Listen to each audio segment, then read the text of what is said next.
नमस्कार, आप देख रहे हैं खबरें अब तक। मैं एसके कश्यप।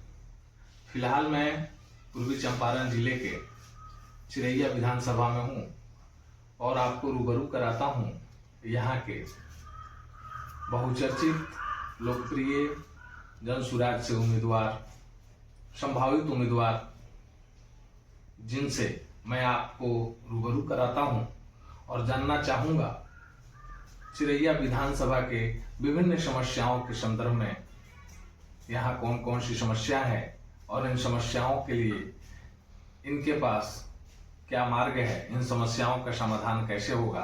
तो आइए मिलते हैं। श्रीमान, हमारे चैनल में आपका स्वागत है। सबसे पहले आप अपने बारे में मेरे दर्शकों को बताएं, आप अपना पूरा परिचय दें। आपके चैनल को भी बहुत बहुत बधाई। आप सबों को आप आए। देखिए, मेरा नाम हुआ वीर प्रसाद महतो जी और मैं जनसुराज का पूर्व जिलाध्यक्ष हूँ। आज प्रेजेंट मैं चिरैया से अपना उम्मीदवारी पार्टी में दावेदारी की यहाँ पेश कर दिया हूँ। जी जी आपका सवाल है चिरैया की समस्याएं क्या है। जी जी चिरैया के जनमानस किन किन समस्याओं से जूझ रहे हैं। जी भाई मेरे, यहाँ तो समस्या कौन कौन, यहाँ तो सारे के सारे केवल समस्या ही समस्या है। कहाँ से शुरू करूँ और कहाँ जाकर अंत करूँ, फिर भी कुछ मुख्य समस्या है। चिरैया का अभी भी कुछ सड़कें हैं जी जो अपने किस्मत पर रो रहे हैं। जनता जाती है, लोग जाते हैं, उनकी साइकिल गिर जाती है, मोटरसाइकिल गिर जाती है, जबकि हमारे राज्य के मुख्यमंत्री का दावा है कि मैंने गांवों तक सड़कों को ठीक कर दिया। चिरैया से पुरनहिया पथ को अगर आप देखेंगे तो आपको लगेगा कि अभी भी मैं दशकों पूर्व जहाँ था वहीं हूँ। चिरैया रोड से ब्लॉक तक अगर आप चले गए तो लगेगा कि आपका अंग जो है ढीला पड़ने लगेगा। आज भी हिचकोले खाती गाड़ियां अरे मत पूछिए मेरे भाई, जाने वाला फिर बाहर के लोग जाने का जहमत नहीं उठाएंगे कि फिर मैं इस रूट से निकलूं। सड़कों की तो ये स्थिति है। रही सवाल किसान का, जी किसान तो आज उसको कोई देखने वाला नहीं है, उसका लागत नहीं निकल रहा है। किसान का जो मुख्य पेशा खेती है वो छोड़कर पलायन लोग कर रहा है। मजदूर तो पलायन कर ही रहा है, किसान भी खेती छोड़ करके पलायन कर रहे हैं। जी मजे के बात है कि जिसके पास साधन है उसका भी बच्चा पलायन कर रहा है। कहिएगा ये क्या हुआ? तो एक पढ़ने के लिए भी कोटा जाएगा, दिल्ली जाएगा, जी बाहर के राज्यों में जाएगा, और दूसरा कमाने के लिए जाएगा। मतलब चिरैया में पलायन की समस्या भी बहुत बड़ी समस्या है, जिसको खत्म करने के लिए एक बहुत बड़ा विजन की आवश्यकता है। और वो विजन जनसुराज के संस्थापक माननीय प्रशांत किशोर जी, जो आपके हमने सामने पड़ा हुआ है कि जनसुराज आएगी और 5 चीजें बिहार में बदल जाएगी। उसमें पहले क्या है? पलायन रोकना। तो चिरैया का बहुत बड़ा समस्या है। बिहार को मजदूरों का कारखाना कहा जाता है। यहाँ के लोग देश प्रदेश में जाकर के मजदूरी करते हैं। इसको लेकर के प्रशांत किशोर जी का क्या जो है कि पहल है, कैसे जो है कि पलायन पर काम करेंगे? आपको जानकर खुशी भी होगी और हैरत भी होगी जी कि बहुत लोग बगैर विजन का पलायन रोकना चाहते हैं जी लेकिन प्रशांत किशोर वायदा किए हैं कि अगर जनसुराज आएगी तो मैं जितने भी बेरोजगार बाहर जाकर काम कर रहे हैं, वो अपने माता पिता को छोड़कर, पत्नी को छोड़कर, बच्चे को छोड़कर, उसको मैं अगला छठ के बाद रोक नहीं लगाएंगे। उसके लिए हम व्यवस्था करेंगे जिसमें उसको नौकरी न कहिए, रोजगार कहिए, रोजगार मिलेगी 10,000, 15,000, 12,000 रुपया महीने का, जिसके लिए वो गुजरात के विभिन्न अहमदाबाद से लेकर कहाँ से लेकर वो जाकर फैक्ट्री में काम करते हैं। ऊर्जा हमारा और हमारे ऊर्जा से सिंचित हो रहा है गुजरात, ये नहीं होने देंगे। उन्होंने कहा है कि उस हुनर को मैं बिहार में लगाऊंगा। प्रशांत किशोर की सरकार आएगी तो बिहार के मजदूरों के पलायन पर रोक लगेगा और उन्हें यहाँ रोजगार मुहैया कराएंगे। यहाँ के छात्र नौजवानों के लिए, छात्रों के लिए, खास करके आधी आबादी महिलाओं के लिए और किसानों के लिए क्या व्यवस्था जो है? एक बार में आपने 3 प्रश्न रखा जी। छात्रों के लिए, महिलाओं के लिए, किसानों के लिए। जी जी। छात्रों के लिए बहुत बड़ी बड़ी संस्था, जिस तरह का पूर्व में हमारे झुमरी तिलैया हुआ करता था, नेत्रहाट हुआ करता था, तो हमारे संविधान और एक क्या कहते हैं घोषणा में हमारा है जो सामने आपके पड़ा हुआ है, लिखा हुआ है कि हम ऐसे विद्यालय का स्थापना करेंगे प्रत्येक प्रखंड में जहां क्रीम लड़कों को वहां सारी व्यवस्था उपलब्ध कराई जाएगी। और जब तक बिहार का विधि व्यवस्था ठीक ठाक हम नहीं कर देते, उस टाइप के सारे बच्चों के लिए नहीं कर देते हैं व्यवस्था, तो ऐसे बच्चे प्राइवेट में भी पढ़ेंगे तो उसका भुगतान शुल्क वगैरह सरकार देगी। कहने का मतलब कि वर्ल्ड क्लास का व्यवस्था हम करेंगे विद्यार्थी के लिए। रहा महिला जी, तो आजकल महिलाओं के लिए अन्य पार्टियों ने घोषणा की है, कोई कहता है 2500 देंगे, कोई कहता है कुछ देंगे, लेकिन हमने कहा है कि आपको डायरेक्ट पैसा नहीं देंगे, लेकिन रोजगार के लिए पैसा देंगे। वो भी देंगे 4% के दर पर। 1 लाख रुपया देंगे, 4,000 रुपया मात्र आपसे हम साल में लेंगे। और इस रुपया से आप अपना उद्योग, छोटा छोटा धंधा घर में ही करें और आगे बढ़े। लोगों ने कहा कि प्रशांत कहाँ से ले आएंगे रुपया, तो सुन लीजिए, आपका संचित पूंजी जितने भी बैंक में है वो 38% मात्र ही आपके बिहार में खर्च होते हैं। 38 घटा दीजिए तो आपको ये 62 होता है। 62% पूंजी आपके दूसरे राज्यों में लगा हुआ है, जिससे दूसरे राज्य के लोग लाभान्वित हो रहे हैं। उस पूंजी को हम बिहार में ही लोगों को देंगे, लगाएंगे और इस तरह महिलाओं को आगे बढ़ाएंगे, महिलाओं को आत्मनिर्भर बनाएंगे। सर बार बार यह देखने को मिलता है कि एक सवाल आपका भी अधूरा है। जी। एक सवाल था इनका किसानों का। जी, किसानों के लिए क्या करेंगे हम? जी, तो किसानों के लिए अगर वो नगदी फसल का काम करते हैं तो हम उनको लेबर का जो कॉस्ट है जी, वो कॉस्ट हम वहन करेंगे, ताकि उन पर बोझ कम पड़े और लागत से 4-5 गुना उनको मुनाफा मिल जाए।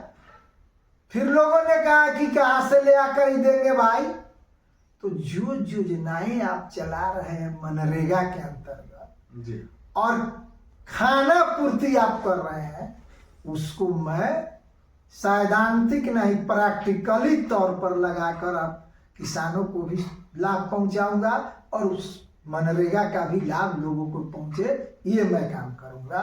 सर बिहार एक बाढ़ प्रभावित जगह है, यहाँ की अधिकतर आबादी जो है बाढ़ से घिरी हुई रहती है। किसानों का फसल नष्ट हो जाता है।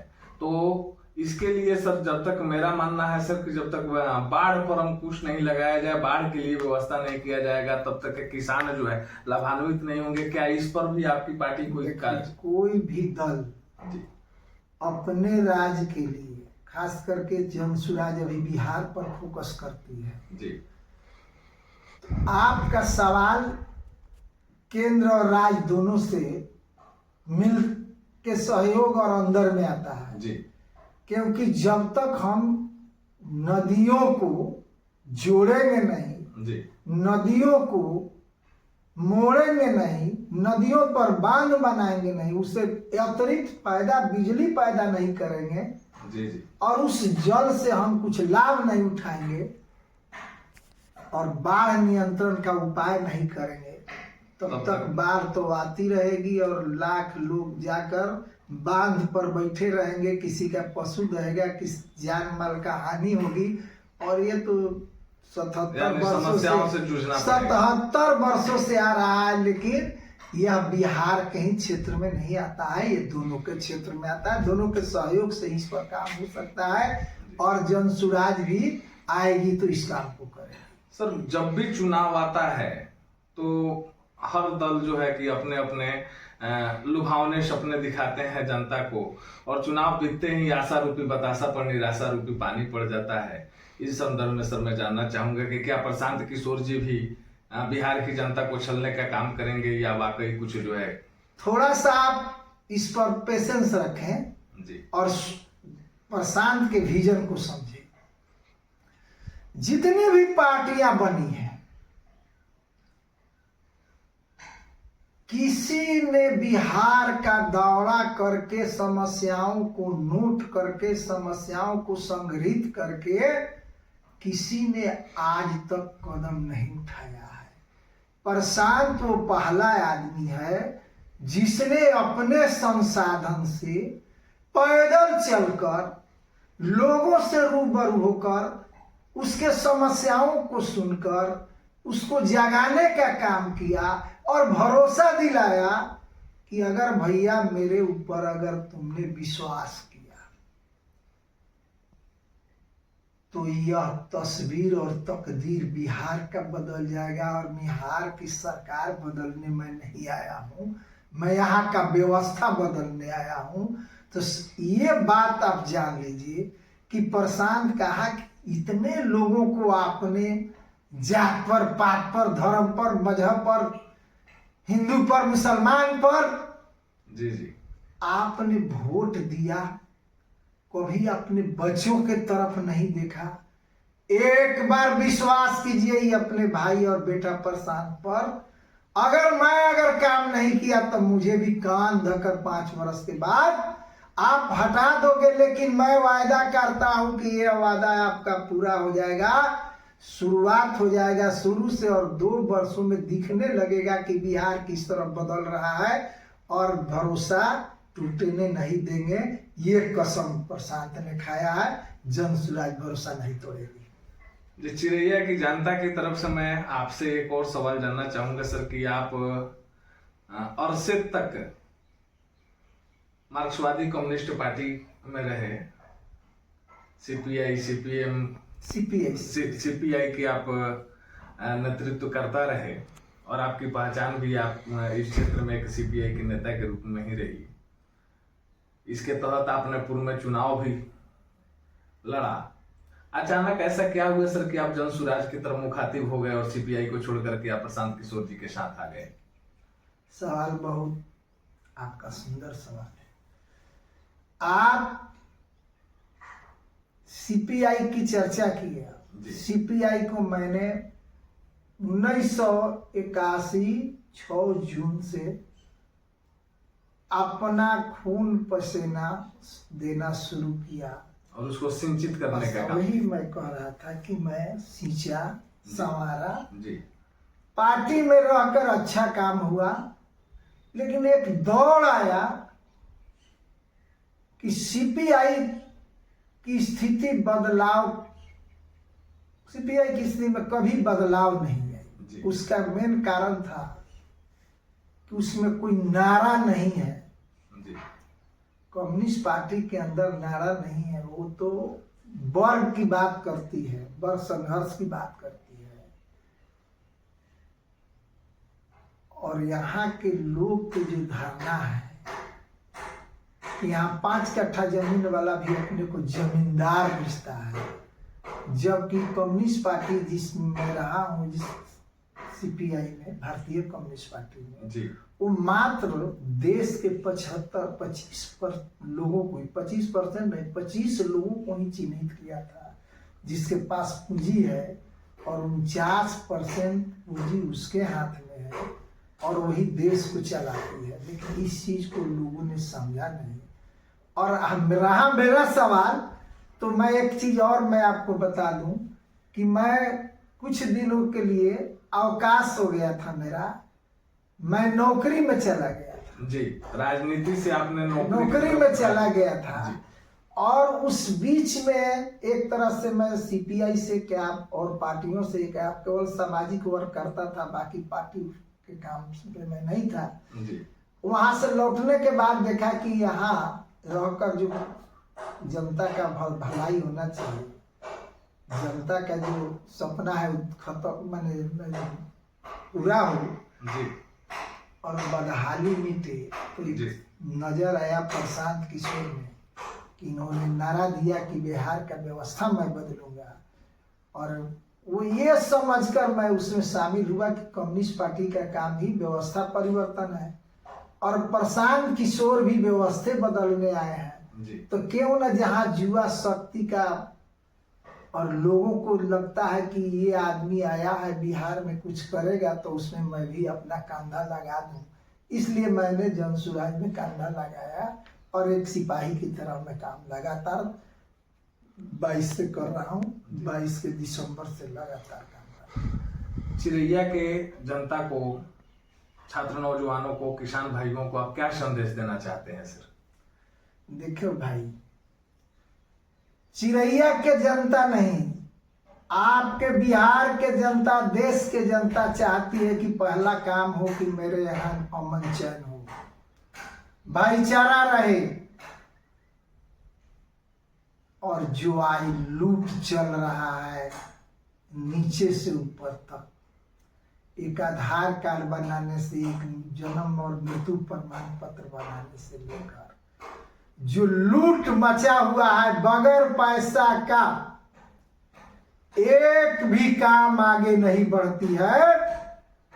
इस तरह का व्यवस्था से मुक्ति चिरैया चाहती है। अगर हम लोग जैसे अगर लोग को मौका मिला तो पहले का काम होगा कि इस तरह की समस्या तो कतई नहीं होने दिया जाएगा। वैसे लोगों को कम से कम चिरैया विधानसभा से और हमारी पार्टी तो पूरे बिहार से खदेड़ना चाहती है कि अगर आएंगे तो और से अलग कैसे होगा। तो उसमें ये भी बात है कि सच्चे लोग रहेंगे, अच्छे लोग रहेंगे, ये बुरे लोग नहीं रहेंगे, लुटेरे नहीं रहेंगे, ये आपके समाज के जो दिम्मक है वो नहीं रहेंगे, घूसखोर नहीं रहेंगे। ये सारे जो है हम लोगों के रडार पर है। जो भी मेरे दल का होगा उसका पहले का धर्म होगा कि हम समाज में इस तरह का भावना स्थापित करें, धारणा स्थापित करें कि उसका काम जाए, ब्लॉक जाने की जरूरत नहीं हो, एप्लीकेशन जाए और उसका काम होकर चला आवे। इस तरह का व्यवस्था हम लोग बनाएंगे और चिरैया के लोगों के बीच सामंजस्य बनाएंगे। चिरैया के जितनी भी समस्या है उसमें ज़्यादा से ज़्यादा जो महत्वपूर्ण समस्या है उसको हर हालत में ठीक किया जाए और आने वाला भविष्य जो होगा वो बहुत सुंदर हो, उज्जवल हो और यहाँ के जनता का काम जनप्रतिनिधि सेवा के रूप में करे। और हम लोग के जो भी दल के आए, चाहे कोई भी आए हमारे दल का, हम हो या दुनिया हो, वह सेवा करने आएगा। क्योंकि एक चीज आपको बता दें कि अन्य दलों में रिकॉल की व्यवस्था नहीं है। मैं संविधान सभा का सदस्य था, अभी 2 अक्टूबर से पहले संविधान बनी है जिसमें रिकॉल का भी एक कॉलम बना है कि अगर हमारा जनप्रतिनिधि और जनप्रतिनिधि में हमारा वार्ड से लेकर MP तक होगा। जी इसमें इसलिए कि धारणा ही है कि अच्छे लोग और सच्चे लोग, 50% भी अच्छा लोग चलाया तो बिहार का कायाकल्प हो जाएगा, देश का कायाकल्प हो जाएगा। तो इसलिए भी ये धारणा है कि हम लोग इस काम को करेंगे। अगर लोगों ने चाहा तो इस तरह की सारी व्यवस्था दुरुस्त हो जाएगी और चिरैया क्या पूरा बिहार का एक हवा ही बदल जाएगी। जो गाली देता है लोग बाहर में, वो लोग मेरे यहाँ काम करने आएंगे, उस दिन बुझाइए कि बिहार आपका उन्नत हो गया और बिहार चमक गया और चिरैया चमक गया। ये मनसा है हमारी, ये हम करेंगे, ये हमारी पार्टी करेगी। यानी चिरैया सहित पूरे बिहार में अगर प्रशांत किशोर जी की पार्टी आती है और सरकार बनती है जन सुराज की, तो यहाँ जो है कि तमाम अत्याधुनिक सुविधा प्राप्त होगा और रिश्वतखोरी भ्रष्टाचार पर सब खत्म हो यह जाएगा। अतिशयोक्ति नहीं है। धन्यवाद। आप देख रहे थे चिरैया विधानसभा के प्रबल दावेदार प्रत्याशी को, जिन्होंने चंद शब्दों में ही चिरैया की तमाम बातों को बताया। वीर प्रसाद महतो, वीर प्रसाद जी ने जन सुराज के बारे में भी आप सबको बताया।